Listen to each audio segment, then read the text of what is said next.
Lucas 5, nós vamos ler os 11 primeiros versos para a alegria da nossa alma, quer estejamos ou não numa terra chamada frustração. Todos encontraram?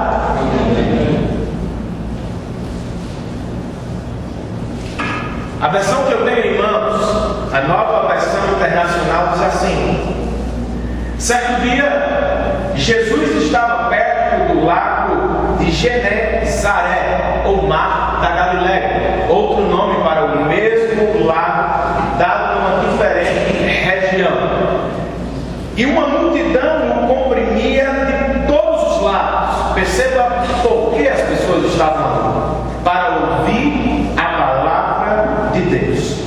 E Jesus viu à beira do lago 2 barcos, deixados ali pelos pescadores, que estavam lavando as suas redes. Entrou ele num dos barcos, o que pertencia a Simão, e pediu-lhe que o afastasse um pouco da praia. Então Jesus sentou-se e do barco ensinava o povo.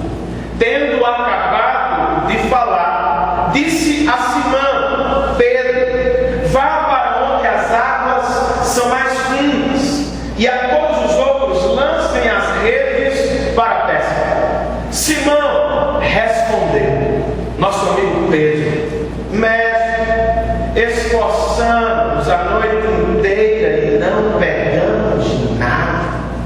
Mas, porque és tu quem está dizendo isto, vou lançar as redes.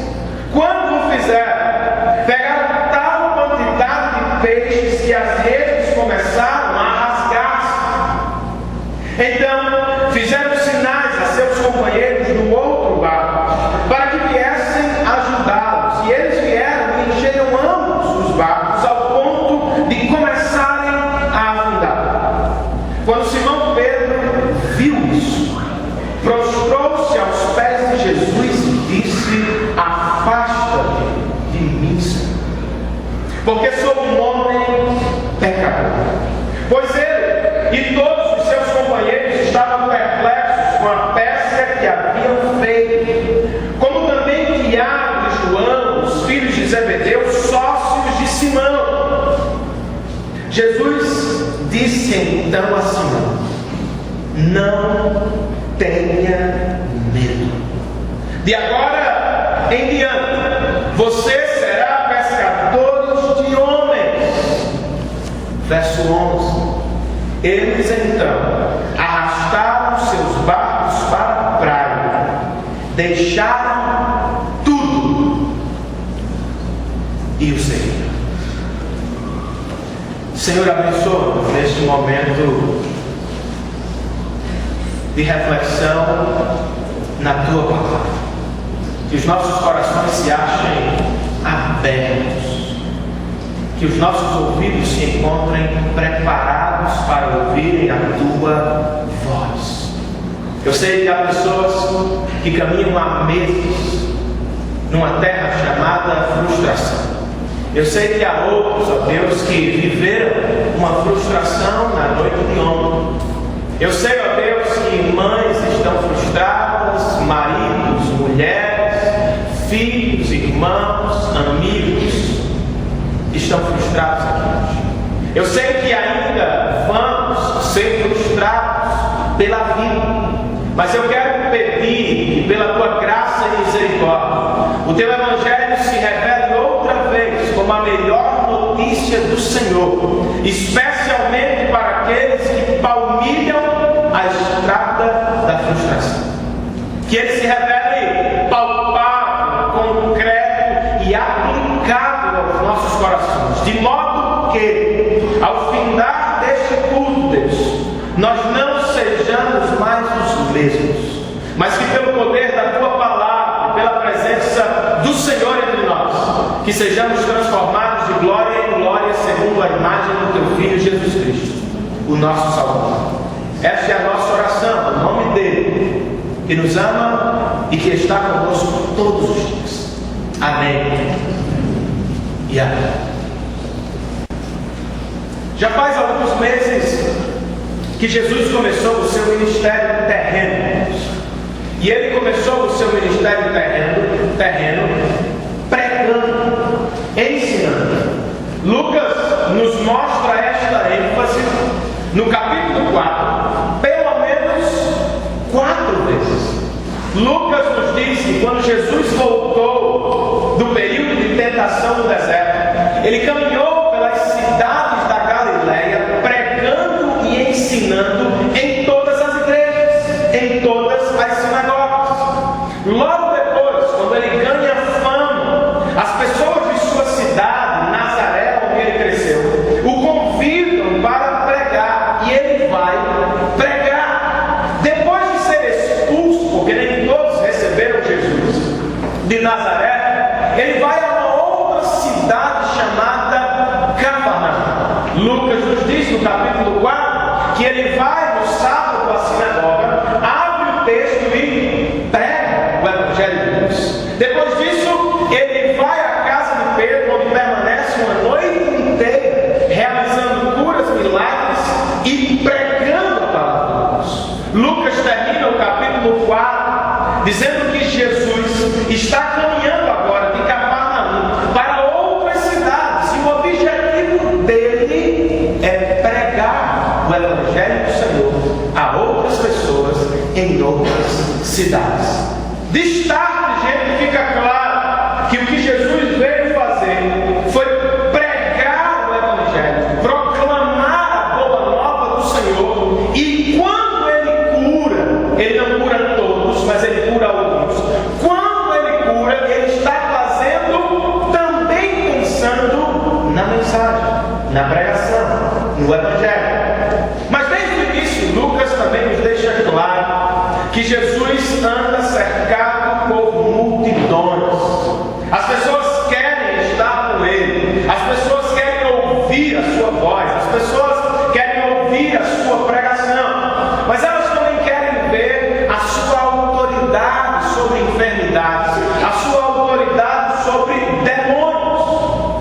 Já no capítulo 4 nós temos curas e nós temos demônios sendo expulsos.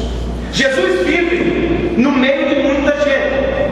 A maior parte do seu tempo é vivida com os outros e para os outros. Ele não tem muito descanso. Sua vida é intensa, enérgica, cheia de atividade e amor na direção dos outros. Mas desde o início, Lucas também nos apresenta um padrão que vai correr durante toda a vida de Jesus. Jesus vive o modo multidão, ensinando, pregando, curando e libertando. Mas ele vive também o modo oração com seu Pai. Ele sai, vez por outra, da multidão. Ele corre para um lugar solitário para estar com Deus. Então você vai ver isso durante todo o livro de Lucas. Ele está com o povo, mas ele está com o Pai. Ele está com o povo, mas ele sai para estar com Deus. Mas esses tempos com Deus não são muito longos. Não são longos porque as pessoas estão na casa de Jesus. Jesus procura um lugar secreto, mas as pessoas procuram Jesus e o encontram nesse lugar secreto. E é o que nós encontramos aqui, no final do capítulo 4 e início do capítulo 5 de Lucas. Jesus corre para um lugar secreto, fica a sós com Deus, mas ele é exatamente como ensinou no Sermão da Montanha. Ele é como uma cidade que é construída sobre uma alta montanha.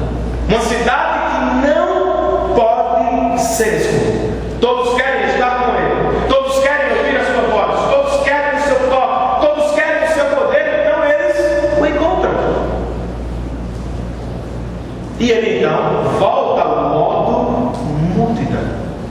Se reúne com muitas pessoas à beira deste lago, que é também conhecido como um mar, porque não é um lago pequenininho, não é um açude, é um lago imenso. Parece um mar, tem ondas como o mar, ventos levantam ondas terríveis nesse mar. Ele volta ao modo multidão e começa a ensinar à beira deste lago. Mas ele nos diz, Lucas, que Jesus está sendo comprimido, apertado por todos os lados. Ele precisa pregar, mas está sendo apertado. Então ele procura até Como é que eu posso fazer a minha voz chegar a mais pessoas? Eu vou subir no mar. Eu vou falar a favor do vento. As ondas e o vento vai levar a minha voz vai alcançar mais pessoas. E quando ele pensa nisso, ele vê pescadores lavando suas redes. Pescadores que estão cansados e muito frustrados.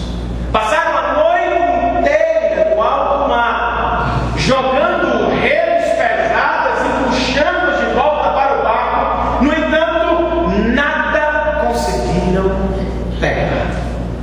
Jesus encontra com estes pescadores e transforma aquela manhã frustrante, aquela manhã de frustração, numa manhã de revelação e descoberta. Jesus os encontra quando eles estão saindo do mar e ele os leva de volta para o mar. Jesus os encontra quando eles estão voltando para casa, frustrados, não deu certo. Tudo o que eles queriam era uma cama.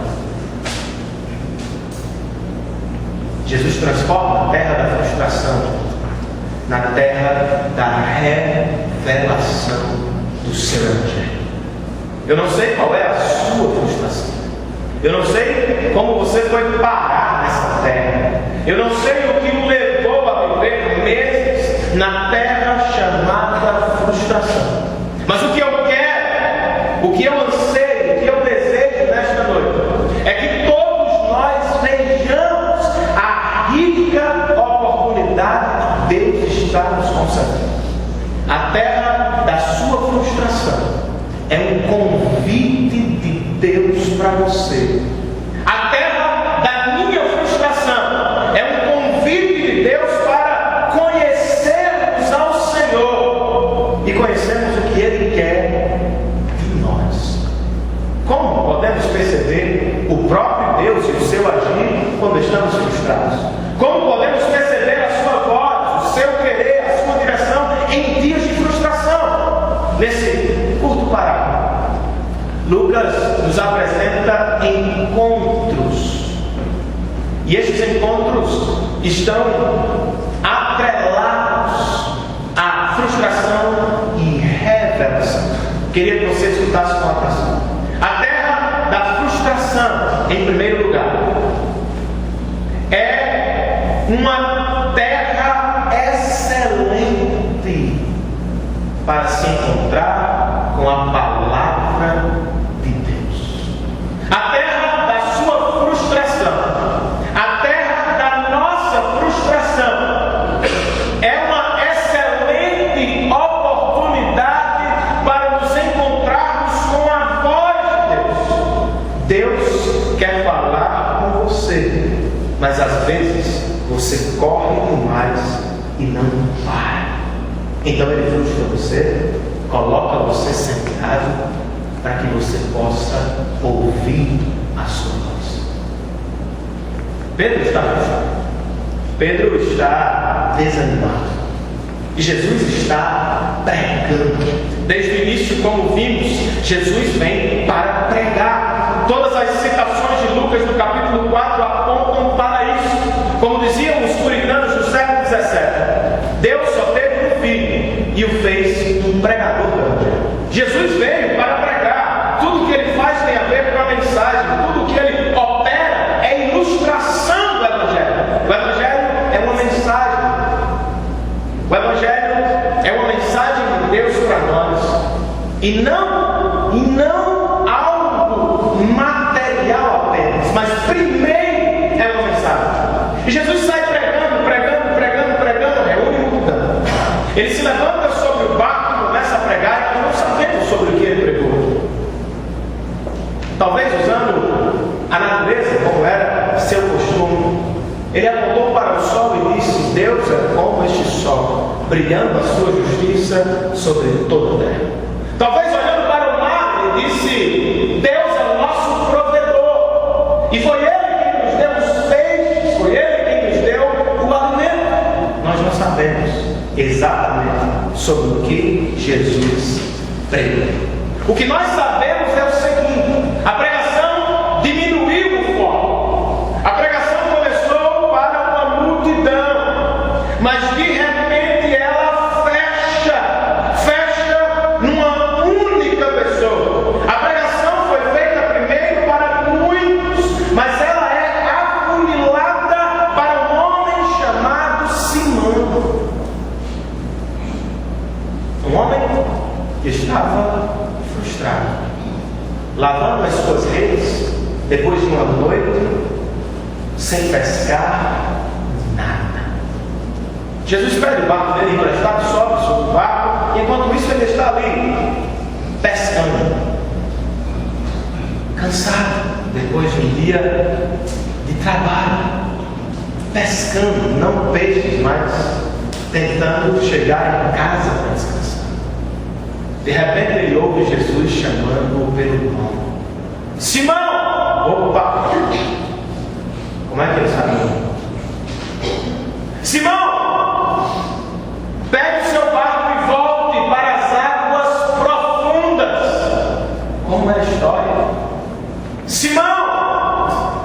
Agora eu não quero falar com todos, eu quero falar especificamente com você.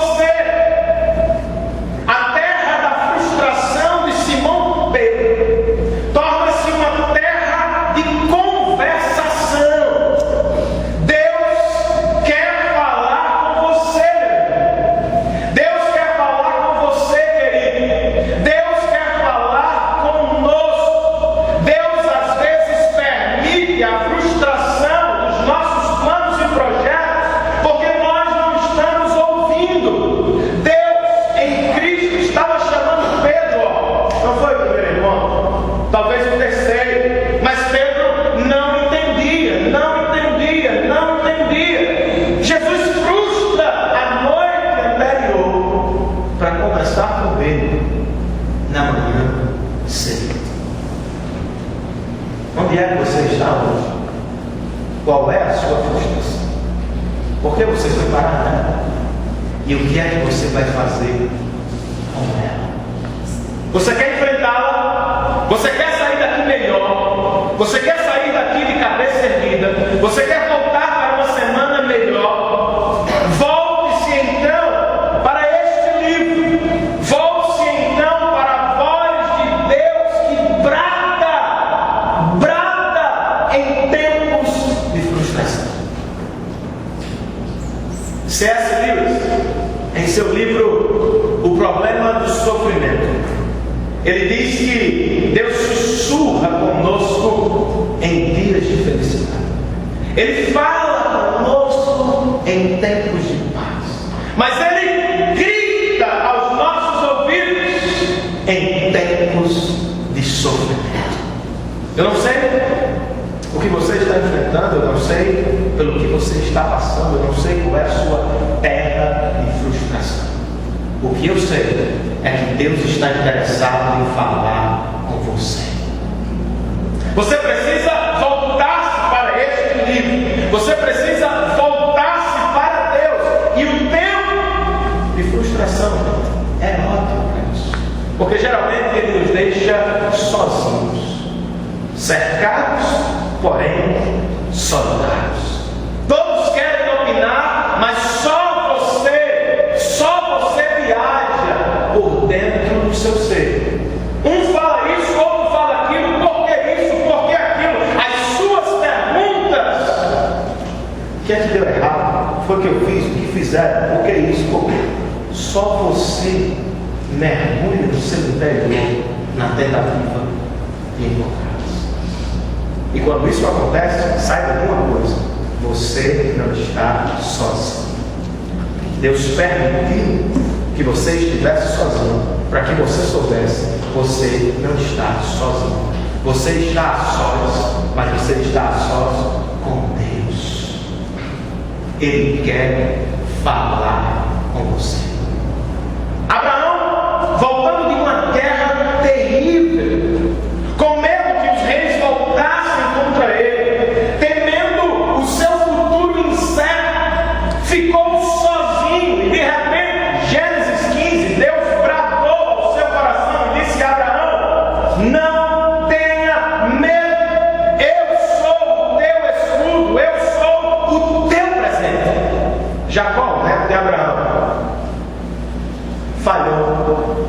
mentiu ao seu pai, roubou a bênção do seu irmão, pisou nas jardas, saiu de casa, sem rumo, sem direção, sabendo apenas que iria encontrar um tio, triste, chateado, frustrado, no meio do caminho, numa cidade que era chamada Luz e foi nomeada por ele de Betel.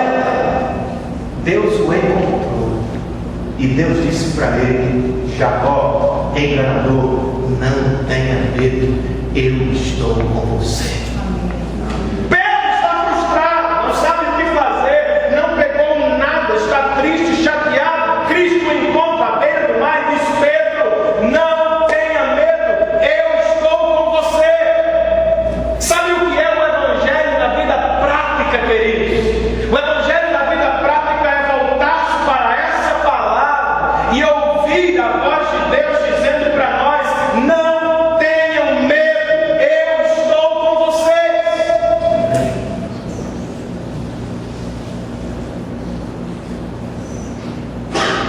Para você que pensa que está solitário, escute o Evangelho na fala de Jesus: eis que eu estou com vocês até a consumação dos séculos.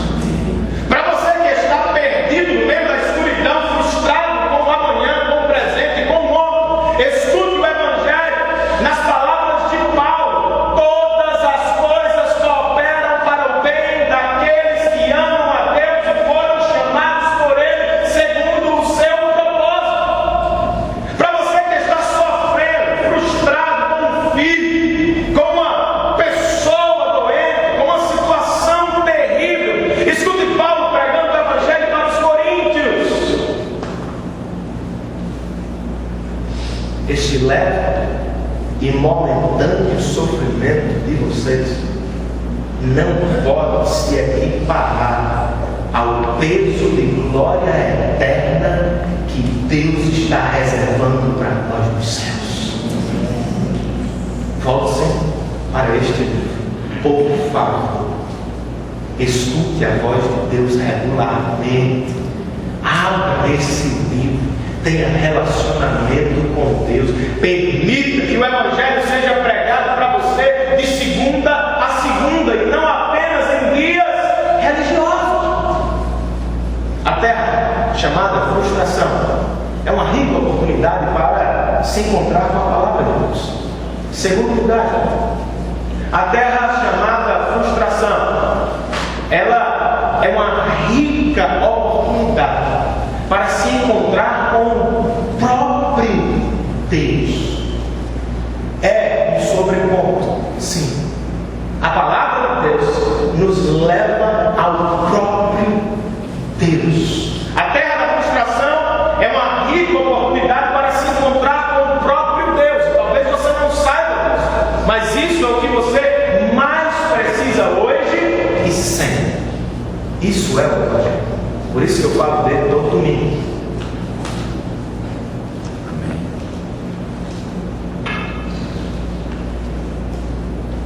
Jesus diz: Pedro, entra com teu barco para as águas profundas e joga as redes outras. Vocês conhecem Pedro, né? Pedro é que nem as minhas filhas quando não querem tomar banho. Não, pai, agora não. Moído. Pedro é assim. Você vai para as águas profundas, jogar as redes outra vez. Mestre, por favor, me dê um break, me dê um tempo. Eu sou o profissional da área. O senhor é um professor de teologia. Por que professor tem que querer saber de tudo, hein? Eu sou mestre dessa área, meu amigo. Eu que conheço a melhor hora de pesca. Eu que sei os melhores lugares de pesca. Eu que sei quando devo voltar. Esse é Pedro, irmãos. Ele obedece, mas obedece murmurando, como você e eu às vezes. Isso é mentira ou verdade? Amém. Olha só quem é Pedro. Olha só quem é Pedro. Meses, anos depois, Deus dá uma revelação para Pedro. Jesus pergunta: quem sou eu? Só Pedro diz: tu és o Cristo, o Filho de Deus. Ele estava dizendo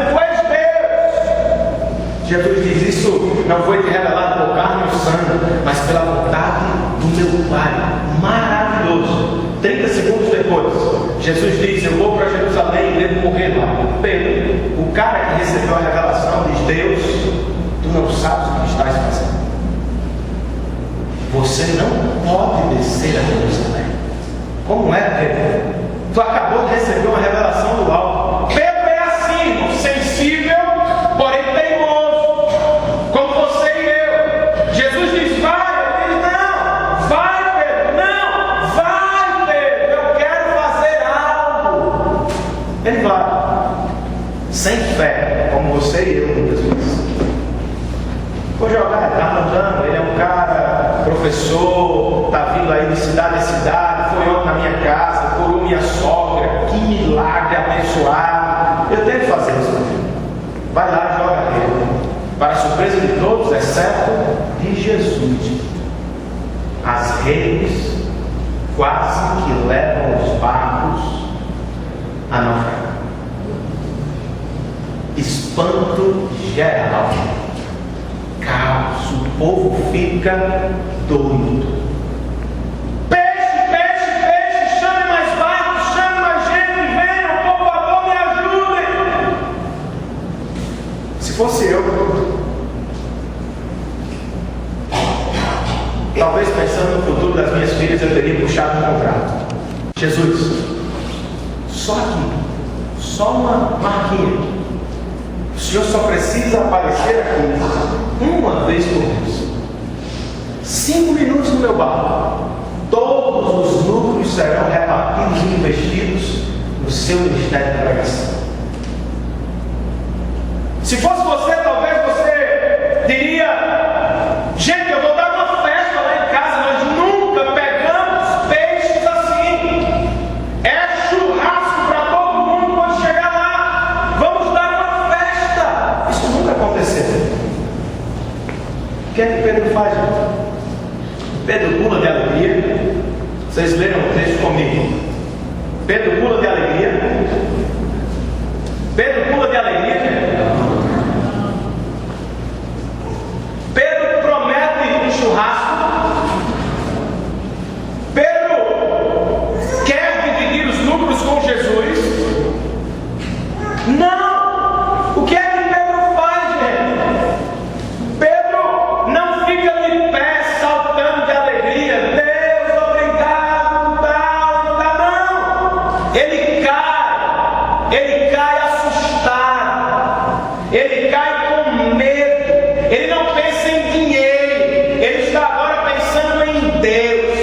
Ele não pensa em festa. Ele pensa nos seus pecados. Ele não pensa nos seus empregados. Ele pensa na glória de Deus. Ele cai.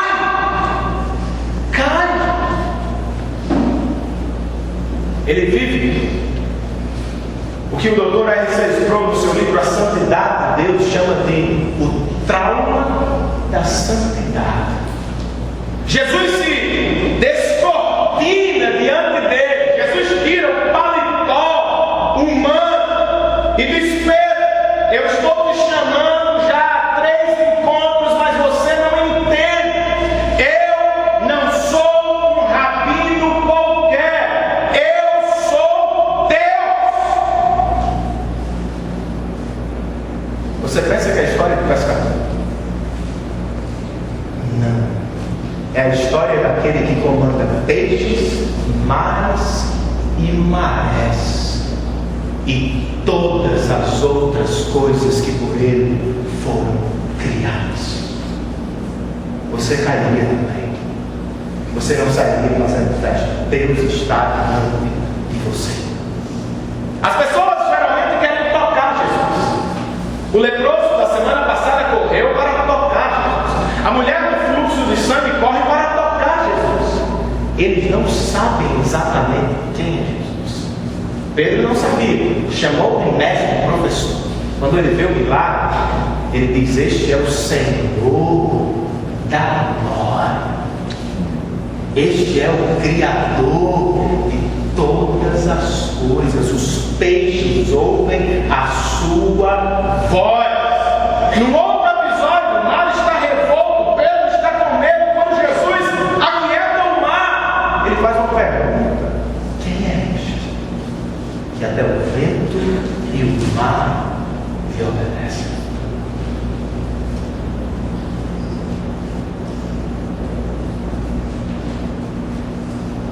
Semana passada, um jovem que eu acompanho já há algum tempo foi a um encontro cristão.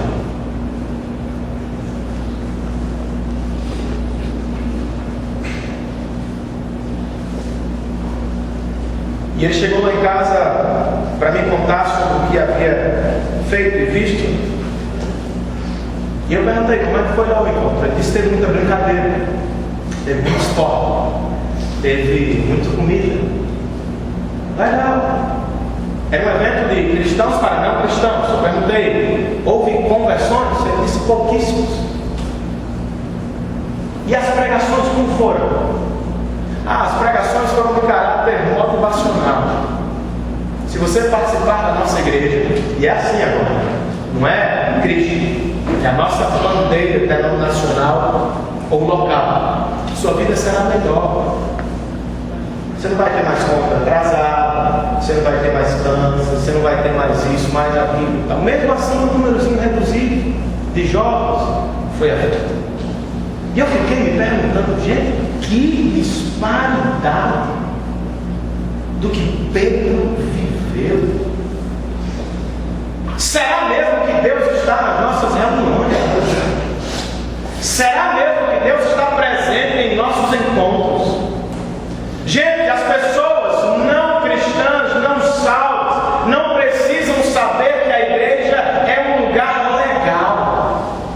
As igrejas estão com essa moda de fazer a igreja ser legal no mundo. Há muitos lugares legais lá fora. O que as pessoas precisam não é de um lugar legal, não é de pessoas legais. O que as pessoas precisam é conhecer o próprio Deus. Quer você saiba disso ou não, a sua alma anseia por Ele, e ela nunca estará plenamente satisfeita fora dele. Por isso que eu só falo dele. Pastor John Piper, eu trouxe aqui para vocês darem uma olhada nesse livro comigo. Um livro que foi feito por ele há muito tempo, Supremacia de Deus na Pregação. O primeiro parágrafo, há livros que me marcam no final. Crônicas de Nárnia, a última página é a última página mais forte. Mas esse livro, o primeiro parágrafo dele é algo muito forte para mim. Escute o que ele diz. Pessoas estão morrendo famintas da grandeza de Deus, mas muitas delas não fariam este diagnóstico de suas vidas perturbadas, frustradas. A majestade de Deus é uma loucura desconhecida.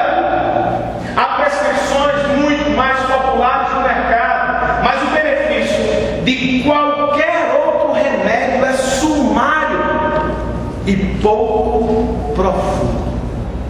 A pregação que não contém a grandeza de Deus pode até entreter por algum tempo, mas não tocará o clamor secreto da nossa alma, que é um em comum. Mostra-nos a tua glória. O que você precisa é de um encontro real e poderoso com Deus. Não é de tapinha nas costas, não é de positivismo fraco.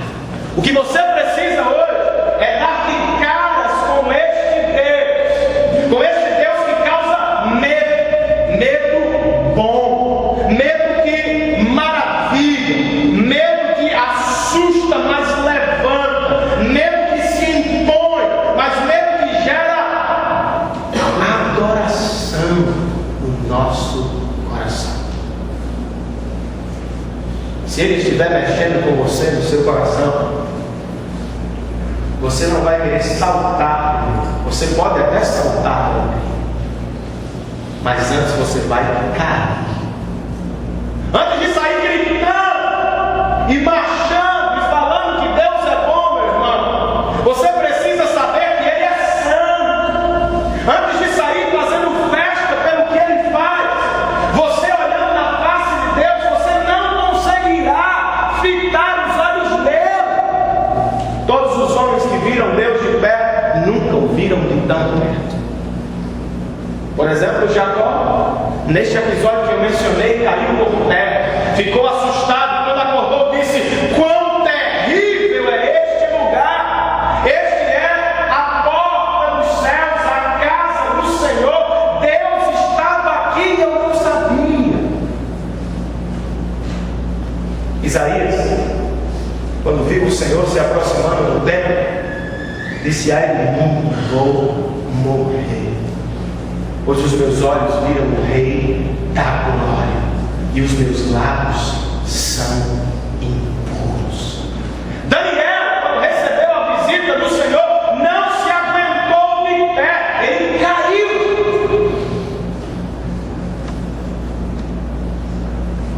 A posição comum a todos os que são visitados por Deus não é de pé, em primeiro é de joelhos, com o rosto no chão. Que o Senhor esteja colocando nos seus joelhos, que o Senhor esteja descendo no seu, que o Senhor esteja humilhando o seu coração, que você esteja agora com a cabeça curvada no seu coração, dizendo: Deus é santo, santo, santo, e eu sou pecador, pecador, pecador. Tudo que eu posso esperar dele é destruição. O Evangelho é muito bom, porque ele não está entre nós para nos destruir, apesar de merecermos isso. Ele está entre nós para nos redimir, queridos. Ele está entre nós para nos construir outra vez. Ele está entre nós para nos levantar da nossa frustração, e da nossa frustração eterna. Ele está entre nós para nos dizer: não tenham medo, eu não estou aqui para o mal de vocês, eu estou aqui para o bem eterno das vossas almas. Você precisa viver um encontro com Deus. E por fim, gente, a terra da frustração é uma rica oportunidade para se encontrar consigo mesmo, com a palavra de Deus, que nos leva ao próprio Deus, e o próprio Deus nos leva a nós mesmos. Quem é você? Pedro está de joelhos, prostrado com medo. Muitos querem se aproximar, ele quer distância. Ele não se sente à vontade, confortável na presença de alguém que comanda peixes. Mas ele ouve: Pedro, não tenha medo. Que alívio! Que alívio! Pedro, eu não estou aqui para destruir você, eu estou aqui para caminhar você. Pedro, a partir de hoje você não será mais pescador de peixes para matá-los e vendê-los. Eu vou fazer de você pescador de homens para salvá-los das profundezas do pecado e arrastá-los até a praia da salvação eterna. Pedro escuta, se levanta, e Jesus não o convida. Ele já sabe o que tem de fazer. Lucas termina dizendo que ele e os seus amigos chegaram à beira da praia, colocaram os seus barcos num canto, deixaram tudo, piraram e seguiram Jesus. Você deve estar dizendo: isso é fanatismo, loucura, deixar o comércio emergente. Agora que eu acabei de pegar tantos peixes. Pedro se encontra com Deus, e Pedro se encontra consigo mesmo. Pedro não vive para viver. Pedro não foi feito apenas para comer. Pedro foi feito para estar neste lugar, bem pertinho de Jesus, que gera uma felicidade estranha, nunca antes vivida por ele. Pedro vive agora para fazer este que gera nele uma satisfação estranha, conhecido de todos. ele se encontra com Deus, com a palavra de Deus e consigo mesmo. Por que é que você está aqui? Por que é que você vive onde você vive, faz o que você faz? Por que é que você nasceu? Conversei com um velhinho esta semana, 93 anos, almoçando pela rua entre algumas visitas, sentei e vi que um velhinho, um senhor, estava sentado. Me aproximei dele para tentar iniciar uma conversa evangelística. De repente ele disse: eu vim do nada e estou voltando para o nada. O senhor tem certeza disso? Ele disse: não, eu não sei mais de nada. Mas eu também não conheço ninguém que foi para a morte e voltou da morte. Eu disse: mas eu conheço, meu amigo. O senhor já ouviu falar em Jesus? Ah, Jesus é diferente. Como assim diferente? Não. Jesus, Jesus, Jesus, Jesus. E eu deixei pensando, desafiei a pensar sobre quem era Jesus e sobre o que Jesus nos prometeu na vida eterna. Você sabe por que está aqui? Só para passar no vestibular, conquistar um diploma, ter um filho, plantar uma árvore, escrever um livro, só para isso.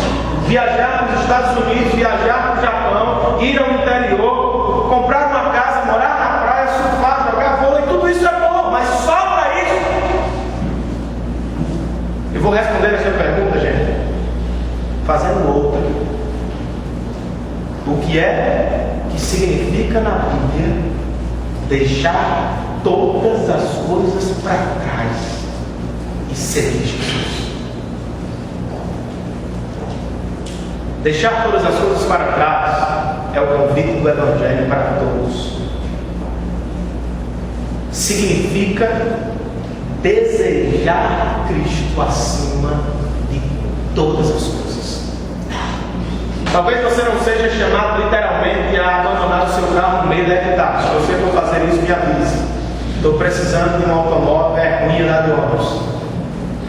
Talvez você não seja chamado literalmente para abandonar a sua pátria e ir a Coreia do Norte, mas saiba que há pessoas que são. Você não está sendo chamado para abandonar literalmente seus familiares, mas no seu coração você é todo dia desafiado a isso. Só Cristo pode habitar o trono do seu coração. Abandonar todas as coisas e seguir a Cristo significa isso. Significa responder a primeira pergunta do Catecismo de Westminster, que tem sido usado na Igreja Presbiteriana há 3 séculos. Qual é o fim supremo do homem? Por que ele existe? Ele existe para glorificar a Deus e simultaneamente gozá-lo plena e eterna. Deus não te fez para um carro, Deus não te fez para isso, Deus não te fez para aquilo, Deus não te fez para estas coisas que aparecem e vão, vêm e desaparecem. Deus nos fez para Ele. E nós só encontramos respostas sobre nós mesmos, verdadeiras respostas, quando damos de cara com Deus. Quando nós nos encontramos com Ele, nós nos encontramos conosco. E quando nos encontramos com o nosso coração e a nossa identidade em Cristo, nós nos encontramos com a nossa vocação. Pedro é convidado a ser pescador de homens. Você é convidado a ser pescador de homens. É uma característica marcante e natural de todo aquele que é alcançado por esta manifestação traumática da santidade de Deus. Ora, se eu o tenho em alta estima, se Ele é o objeto da minha adoração, da minha vida, logo eu vou desejar fazê-lo conhecido de todos. Como é que eu me torno um pescador de homens? Abandonando literalmente o meu barco, abandonando literalmente o meu consultório, a minha repartição, a minha faculdade? Talvez, se este for o chamado de Deus para a sua vida. Na maioria das vezes, não. A mesma resposta.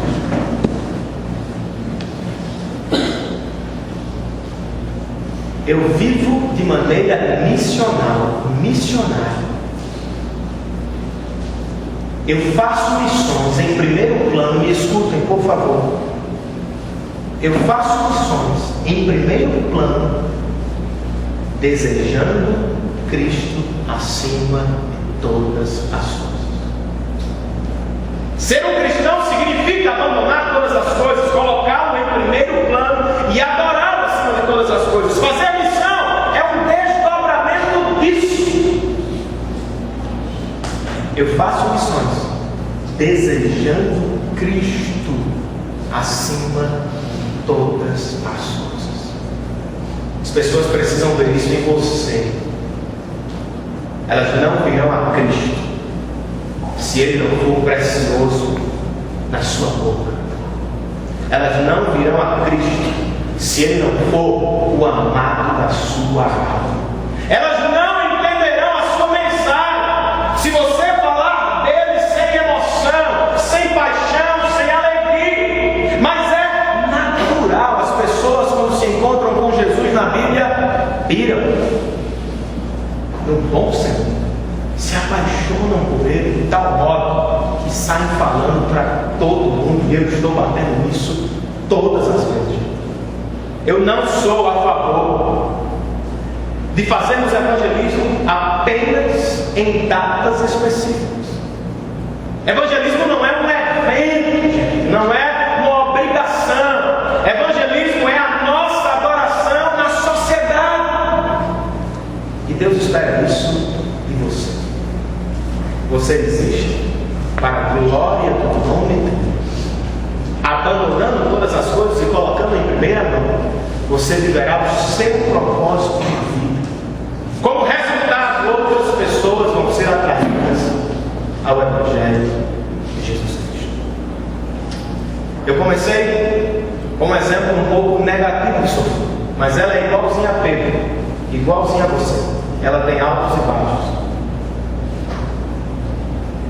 Ela está vivendo esse problema com a prosperidade repentina, que eu estou doido para contar.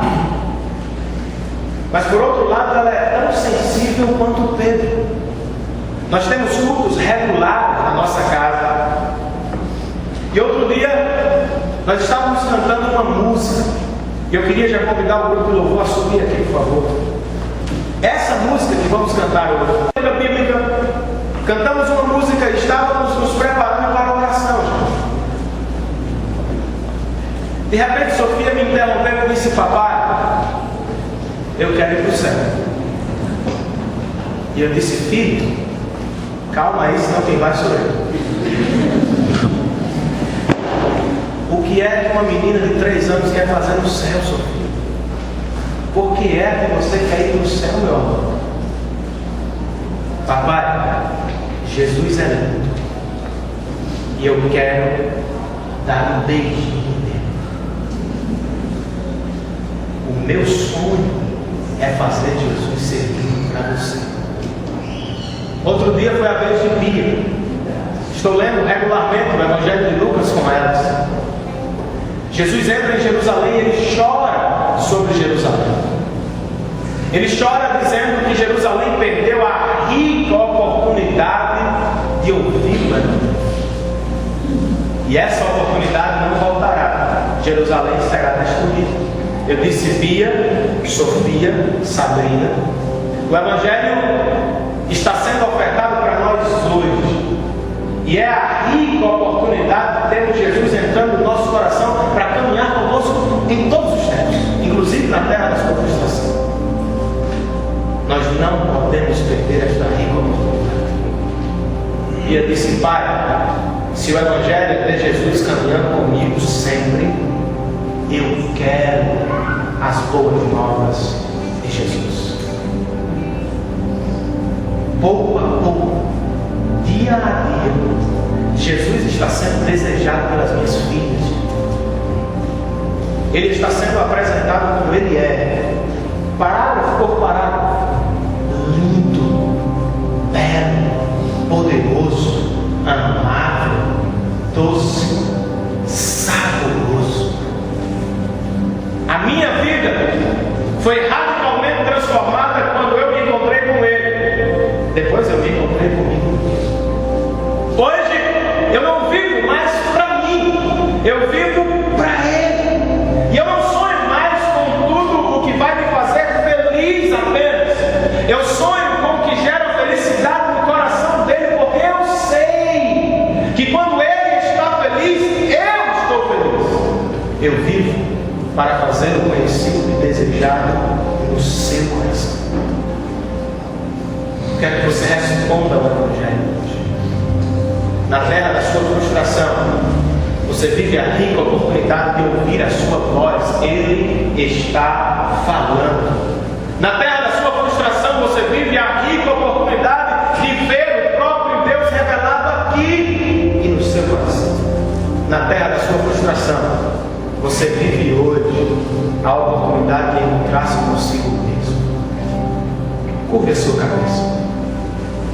Feche os seus olhos. Você me ouviu por quase 50 minutos. E eu sou muito grato a Deus por essa oportunidade. Quero que você escute o Evangelho cantado agora. Não pense em muita coisa. Tente concentrar-se no que você vai ouvir. Permita que a espada do Evangelho que corta, mas sara, entre no seu coração. E permita que a terra da sua frustração se transforme em terra de revelação.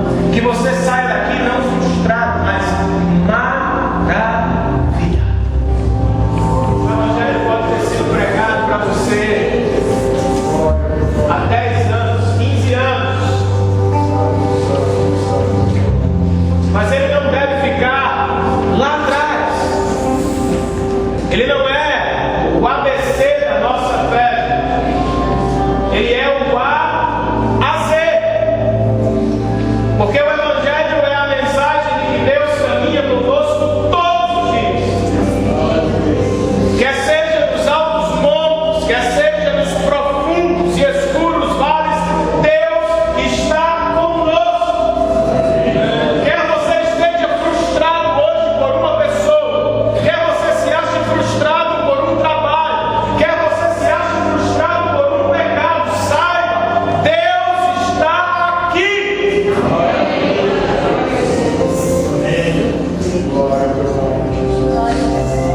Mas talvez você nunca tenha dado de cara com esse Deus. Você pensa que o conhece. Você pensa que o viu numa tradição cristã, recebida dos pais, recebida de amigos. Talvez você ache que conhece a Deus. E eu não estou aqui, gente, para julgar ninguém, entenda. Mas o meu propósito de existência é desejar este Cristo acima de todas as coisas.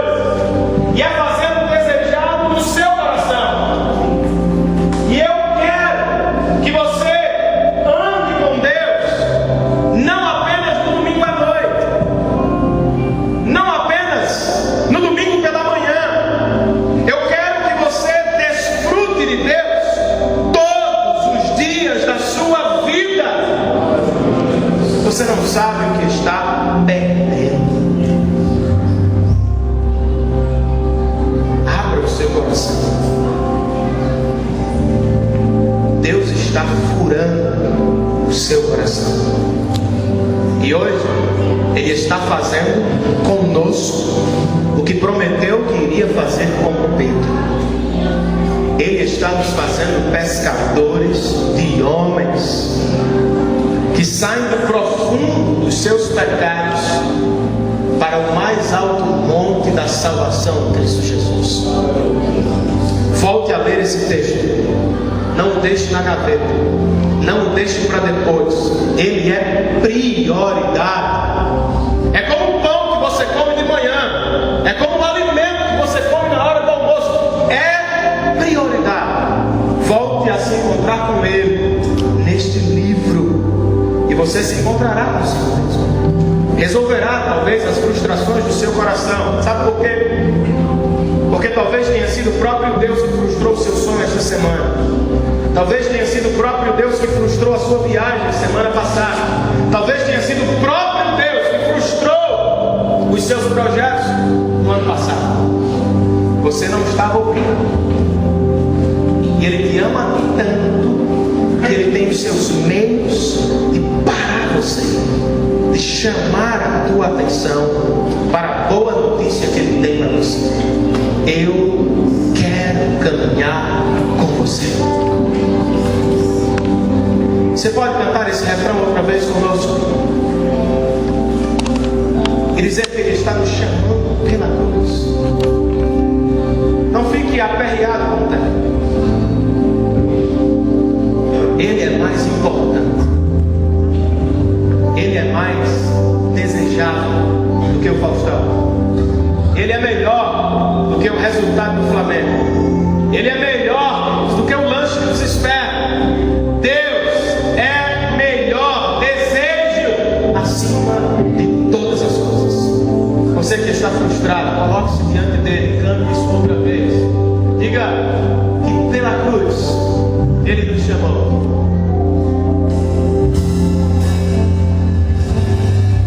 Pela cruz me chamou, gentilmente me atraiu e eu Sinta-se chamado hoje. Volte para Ele outra vez.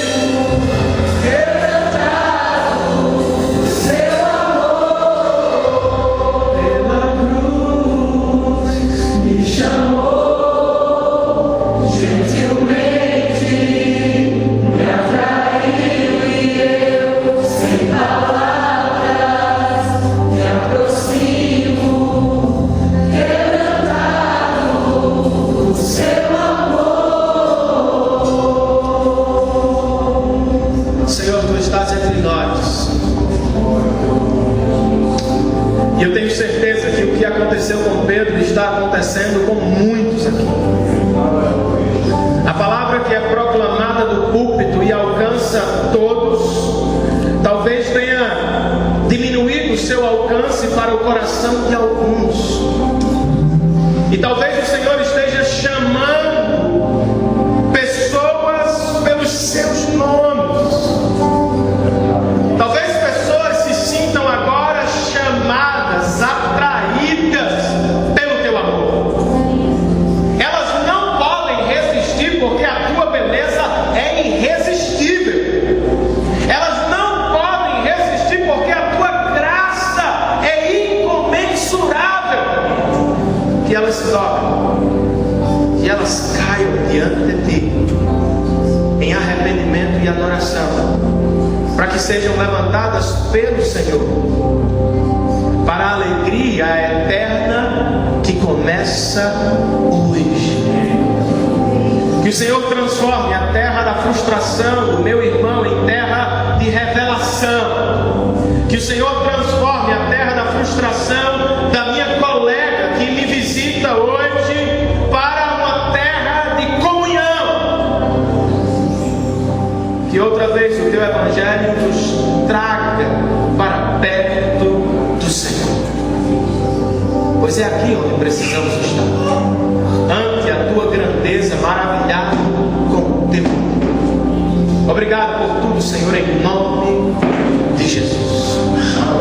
Ainda de pé, queridos, eu gostaria de chamar os nossos irmãos. Nós vamos terminar agora, que estão fazendo aniversário na semana que inicia hoje, ou talvez que terminou ontem, se você não esteve aqui no domingo passado. Gostaria de orar com você, por você, com a igreja do Senhor. Se você quer fazer deste culto um ato em ação de graças, agradecer a Deus por um encontro que você teve com Ele esta semana, por uma situação abençoada por Ele esta semana, venha à frente. Eu quero orar por você, quero orar com você pela sua casa, pelos seus filhos, pelas suas dádivas, pelo seu emprego, pelo seu coração. Venha rapidamente, nós vamos terminar nos próximos minutos. Queria convidar a Sansão e também Jeremy a vir à frente, por favor. Hoje, então, que a sua semana seja de um transbordar de alegria na presença de Deus. Que pessoas vejam esta alegria no seu coração. Que pessoas vejam isso no seu sorriso. Que pessoas escutem isso na sua voz, na sua fala. Nós somos muito gratos ao Senhor. Amém, queridos? Amém. Nós vamos orar por vocês. Vamos orar também, queridos, por Sansão e por Jeremy que voltaram de suas viagens missionárias. Quero pedir que os irmãos sigam orando por alguns irmãos que estão no sertão do Ceará, agora mesmo, com um banho por dia, plantando uma igreja do Senhor. Não há igreja na cidade onde os nossos irmãos estão. Eles vão sair de lá em 2 semanas e uma igreja estará plantada. É motivo de muita alegria para nós, mas também de oração. Há vários irmãos dessa igreja, há vários irmãos da comunidade da Árvore que estão envolvidos nesta missão. E se eles estão, nós estamos. O corpo de Cristo está lá também. Vamos agradecer a Deus. Curve a sua cabeça, feche os seus olhos e oremos ao Senhor. Pai, obrigado por todas as tuas dádivas que nos foram derramadas durante a semana que terminou ontem. E desde já, obrigado por aquelas que já foram derramadas sobre nós hoje. Tua palavra diz que o Senhor nos deu riquezas celestiais com Cristo Jesus. E nós somos muito gratos por isso. Obrigado ao Senhor pelos nossos irmãos que completaram ou completarão mais um ano de vida no transcurso desta semana. Obrigado porque isso é dádiva do Senhor, é presente do Senhor. A vida é um presente teu. Obrigado a Deus pelos meus irmãos que receberam curas em seu corpo. Obrigado pelos meus irmãos que receberam uma porta de emprego durante a semana. Obrigado pelos meus irmãos que estavam tristes, mas estão alegres porque ouviram o teu Evangelho. Obrigado ao Senhor por Sansão, que volta à sua casa, volta à sua igreja para servir ao Senhor e para nos contar tudo o que ele viu e fez para a glória do teu nome. Eu sei que ele terá muitas oportunidades para fazer isso e nós estaremos muito gratos por ouvir a Deus que o Evangelho está sendo proclamado em países muçulmanos, em países fechados, e muito gratos também, porque ele foi e voltou sob a tua proteção. Obrigado porque nada o aconteceu, e isso não aconteceu porque o Senhor tem outras viagens para ele, o Senhor tem outros planos para ele. Obrigado, Senhor, pela vida de Jeremy, que voltou do Canadá depois de uma lua de mel. Que o Senhor o abençoe no Brasil por tantos anos quanto o Senhor assim quiser, e que ele seja uma bênção no meio da nossa comunidade, e que nós sejamos também uma bênção para a sua vida. Abençoa também, Senhor, os nossos irmãos que estão em missão no interior do Ceará. Nós estamos com eles, e queremos partilhar desta peleja. Que o Senhor esteja abrindo as portas da pregação do Evangelho, que os sertanejos estejam se rendendo aos teus pés, e que em 2 semanas, no retorno deles, nós celebremos uma festa por mais uma igreja plantada no solo do nosso Nordeste. Deus, abençoa-nos durante esta semana com a bênção do teu Evangelho, ó Pai.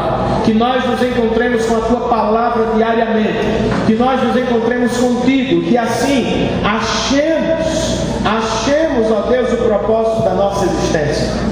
Obrigado pelos nossos visitantes, obrigado pelos nossos irmãos que aqui estão, por aqueles que por alguma razão não puderam estar conosco, por aqueles que estão enfermos, que a tua mão esteja sobre eles, pelo pastor Mendonça que está pregando numa outra comunidade, pelos nossos irmãos que estão ali no Hotel Chênios. Pai, que a tua boa mão esteja sobre todos.